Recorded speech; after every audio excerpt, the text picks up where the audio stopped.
छाया, मैं कुछ दिनों के लिए दूसरे शहर जा रहा हूँ। आकाश, कुछ दिन पहले तो हम यहाँ शिफ्ट हुए हैं और तुम फिर ऐसे अकेले छोड़कर काम से जा रहे हो। अरे तो नया शहर है, घूम आया करना, और मैं कॉल करता रहूंगा।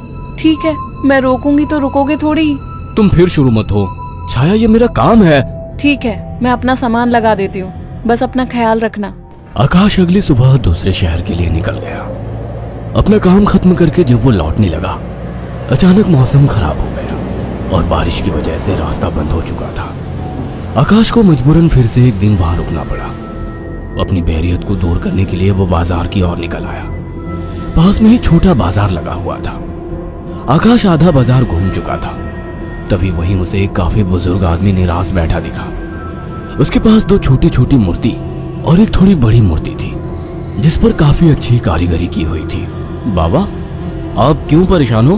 कुछ नहीं बाबूजी, बस सुबह से कुछ भी नहीं बिका। अरे बाबा, परेशान ना हो। ये मूर्ति कितने की है? एक काम कीजिए, ये 2000 रुपए है, ये मुझे दे दीजिए। बुजुर्ग ने डरते और झिझकते हुए कहा, लेकिन बेटा, ये मूर्ति शापित है। ये सब बकवास बातें होती हैं बाबा, कोई शाप वाप नहीं होता है। लाओ, ये मूर्ति मुझे दे दो। बुजुर्ग ने कांपते हाथों से उस मूर्ति को आकाश को दे दिया। रात में आकाश होटल के कमरे में गया और फोन पर छाया से बात करने लगा। उसे ठंड सी महसूस होने लगी। फोन रखकर वो सोने के लिए लेट गया। रात गहरी हो चुकी थी, बारिश की वजह से ठंड थी, पर उसे अचानक गर्माहट महसूस होने लगी।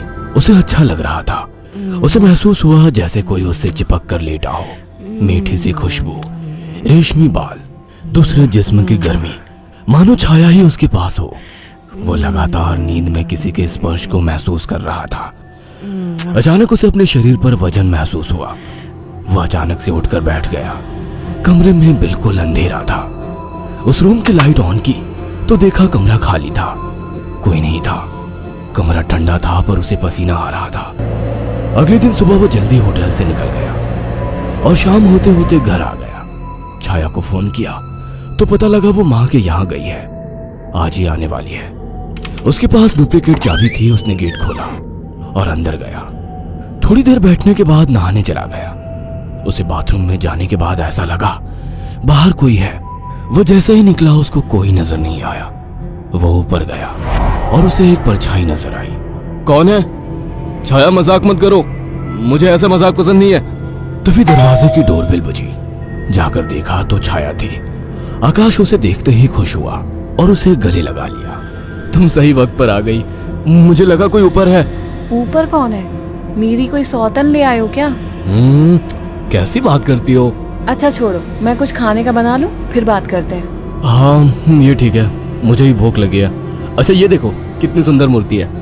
खाने के बाद वो अपने दोनों कमरे में प्यार की बातें करते हुए अपने निजी पलों के आनंद में लीन होकर सो गए। मगर आधी रात को आकाश को वही खुशबू स्पर्श महसूस हुआ। उसे लगा छाया को आज ज्यादा ही प्यार आ रहा है और वो जो कर रही है करने दूं। छाया इस बार काफी उत्तेजित लग रही थी। आकाश को भी आनंद आ रहा था। अंधेरे में छाया ने आकाश के सारे कपड़े उतार दिए और पागलों की तरह उसके जिस्म को चूमने लगी। आकाश भी पूरी तरह से उत्तेजित हो गया था। छाया की गरम गरम सांसें आकाश को पूरी तरह से पागल बना दे रही थी और वासना का खेल चरम सीमा तक पहुंच गया। कुछ ही पलों का वासना का वेग लंबी लंबी और गहरी सांसों के बीच शांत हो गया। सुबह आकाश ने देखा छाया जाग चुकी थी। छाया चाय लेकर आकाश के पास आ गई। उठो, चाय पी लो। वह चाय के लिए उठा तो छाया बोल उठी, ये मूर्ति लेकर कब से सोने लगे तुम? अरे ये तो साइड में रखी थी, वहां बिस्तर में कैसे आ गई? आ गई होगी। एनीवे, चलो तैयार हो जाओ, ऑफिस जाओगे ना? लाओ इस मूर्ति को मैं रख देती हूँ। थोड़ी देर बाद छाया कमरे में सफाई करने गई। वो काम में बिजी थी, पर उसे लगा जैसे मूर्ति उसे देख रही है। जैसे उसने मूर्ति की तरफ देखा, मूर्ति अपनी जगह जैसी थी वैसी ही रखी थी। छाया काम खत्म करके कमरे से निकलने को हुई तो अचानक मूर्ति गिर गई। छाया ने पलट के मूर्ति को उठाया। अचानक मूर्ति मुस्कुराई। छाया डर गई और मूर्ति हाथ से छूट गई। डरते डरते उसने मूर्ति को उठाया तो उसने देखा वो सामान्य थी। शैतान मूर्ति डराती है मुझे, ये कहकर उसने मूर्ति को अलमारी में रख दिया। काम खत्म कर छाया नहाने गई और जैसे ही उसने कपड़े उतारे और पानी का नल खोला गर्म पानी उस पर गिरा। वो चिल्ला उठी और बिना कपड़ों के बाहर निकलकर भाग आई। उसके जिस्म पर छाले हो चुके थे। उसने आकाश को फोन किया। आकाश तुरंत चला आया और उसको अस्पताल ले गया। आकाश ने ऑफिस से कुछ दिन की छुट्टी ले ली। छाया, ये सब कैसे हुआ? पता नहीं, नल से गर्म पानी अचानक निकला। मुझे सब अजीब सा लग रहा है, मानो मुझे कोई देख रहा हो। तुम आराम करो, मैं कुछ खाने को लेकर आता हूँ। छाया लेटी हुई थी। अचानक उसने ध्यान दिया, मूर्ति उसकी ही तरफ घूर रही थी। अचानक उसे याद आया कि मूर्ति को तो उसने अलमारी में रख दिया था। अचानक वो मूर्ति हिलने लगी। छाया चीख उठी। आकाश दौड़ता हुआ आया। क्या हुआ? ये मूर्ति अभी खुद चली थी। तुम्हारा वहम होगा छाया। मगर रात को आकाश को फिर से चुंबन के स्पर्श महसूस हुए। वो नींद में था और चाह के आंखें नहीं खोल पा रहा था, परंतु आकाश को चुंबन के स्पर्श उत्तेजित कर रहे थे। उसके मुंह से आवाजें निकल रही थी। अचानक छाया की आंख खुल गई और उसने जो देखा वो हैरान रह गई। उसने देखा कि एक लड़की काली परछाई के रूप में आकाश के कपड़े खोल रही थी और वो देखते ही चिल्लाने लगी, आकाश, वो काली परछाई! अचानक कमरे के शीशे में चटक सी आवाज आई और शीशा टूट गया। आकाश उठकर बैठ गया। ये शीशा कैसे टूटा? और तुम चिल्लाई क्यों? आकाश, वो कोई काली आत्मा थी। मैंने अभी देखा, वो तुम्हारे साथ संबंध बना रही थी। क्या तुम्हें बिल्कुल पता नहीं लगा? कौन? क्या कह रही हो? मुझे महसूस तो हुआ, पर मुझे लगा तुम हो। पागल हो क्या? ऐसी हालत में मैं संबंध बनाने की सोचूंगी? आकाश, वो एक काली परछाई थी, पर वो एक लड़की थी। तभी मुझे कल रात को जब ये सब महसूस हुआ तो मुझे कुछ अजीब सा लगा था। मुझे ऐसा होटल में महसूस हुआ कि जैसे मेरे पास कोई तो है। और अगले दिन मैं घर आ गया था। तब से जब भी सोता हूँ ऐसा कुछ होता है। मुझे लगता था कि तुम हो। तभी अचानक दोनों का ध्यान मूर्ति पर गया। आकाश ने तुरंत उस मूर्ति को बाहर फेंक दिया। कुछ दिन बाद छाया पानी पीने के लिए उठी। अचानक उसकी नजर फिर से ड्रेसिंग टेबल पर रखी मूर्ति पर पड़ी। अचानक उस मूर्ति ने काली परछाई का रूप धारण कर लिया। छाया अचानक बेहोश हो गई।